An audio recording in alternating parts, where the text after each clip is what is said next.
Malayalam cinema ചരിത്രത്തിലെ ഏറ്റവും വലിയ റീസെൻസറിങ് ആണ് ഇപ്പോൾ എമ്പുരാൻ സിനിമയ്ക്ക് വന്നിട്ടുള്ളത്. ഇപ്പോൾ അറിയുന്നത് ആ സിനിമയുടെ 2 മിനിറ്റ് വെട്ടിമാറ്റിയിട്ടുണ്ട്. അതായത് 24 ഭാഗങ്ങളിൽ വിട്ടു വന്നിട്ടുണ്ട്. വില്ലൻ കഥാപാത്രത്തിൻ്റെ പുതിയ പേര് ബൽദേവ് എന്നാക്കിയിട്ടുണ്ട്. നേരത്തെ അത് ബജ്രംഗി എന്നുള്ള പേരായിരുന്നു. പിന്നെ നന്ദി കാർഡിൽ നിന്ന് കേന്ദ്രമന്ത്രി സുരേഷ് ഗോപിനെ അവർ ഒഴിവാക്കി. അപ്പോൾ റീ എഡിറ്റിംഗ് ആരെയും ഭയന്നിട്ടല്ല, കട്ട് ചെയ്തത് 2 മിനിറ്റ് മാത്രമാണെന്നാണ് നിർമ്മാതാവ് ആൻ്റണി പെരുമ്പാവൂർ അഭിപ്രായപ്പെടുന്നത്. പക്ഷേ ആരെയും ഭയന്നിട്ടല്ലെങ്കിലും അത് എഡിറ്റ് ചെയ്തത് കേന്ദ്ര ഏജൻസികളെ ഭയന്നിട്ടാണ് എന്നുള്ളതാണ് പഠനങ്ങൾ തെളിയിക്കുന്നത്. കാരണം ഇതുപോലൊരു കഥ ഇന്ത്യയിൽ അവതരിപ്പിക്കുമ്പോൾ പണ്ട് മണിരത്നം സാറുടെ ബോംബെ സിനിമയാണ് ഓർമ്മ വരുന്നത്.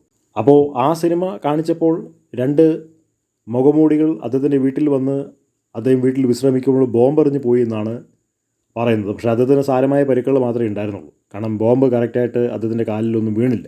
അപ്പോൾ സിനിമ എന്ന് പറഞ്ഞിരിക്കുന്നത് ഒരു ഫിക്ഷണൽ വർക്കാണ്. നടന്ന സംഭവങ്ങൾ അതേപടി തന്നെ സിനിമയിൽ വീണ്ടും സൃഷ്ടിക്കുമ്പോൾ എല്ലാവർക്കും അത് ഇഷ്ടപ്പെടണം എന്നില്ല. അത് അവർ പ്രതികരിക്കും. പ്രത്യേകിച്ചും അതിന് പുറകിൽ സമുദായ മത സംഘടനകൾ ആണെങ്കിൽ, അതിന് പുറകിൽ രാഷ്ട്രീയ സംഘടനകൾ ആണെങ്കിൽ അവരുടെ മേലെ ചെറിയ വാരി തേക്കുന്ന ഒരു പ്രക്രിയയായിട്ടേ അവരത് കാണത്തുള്ളൂ. അവരൊരിക്കലും അത് സിനിമയായിട്ട് കാണാൻ അവർക്ക് കഴിയില്ല. എല്ലാവരും ഇത് സിനിമയായിട്ട് മാത്രം കണ്ടാൽ മതി, സിനിമയായിട്ട് മാത്രം കണ്ടാൽ മതി എന്നൊക്കെ പറയുന്നുണ്ടെങ്കിൽ തന്നെയും അവരുടെ നെഞ്ചത്തോട്ട് അസ്ത്രമായിട്ട് അത് കൊള്ളുമ്പോൾ അവർക്കൊരിക്കലും അത് അപ്രകാരം കാണാൻ ഒരിക്കലും കഴിയില്ല.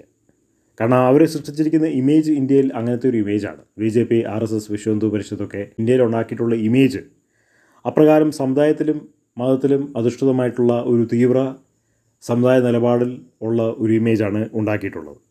ആ ഇമേജ് പൊളിക്കാൻ വേണ്ടിയിട്ട് ഇന്ത്യ കണ്ട ഏറ്റവും വലിയ മാധ്യമമായിട്ടുള്ള സിനിമയിലൂടെ ചിലവർ ശ്രമിക്കുന്നു എന്നവർ കാണുമ്പോൾ അവർ ശക്തമായി പ്രതികരിക്കും. അവർക്കത് താങ്ങി നിൽക്കാൻ കഴിയില്ല.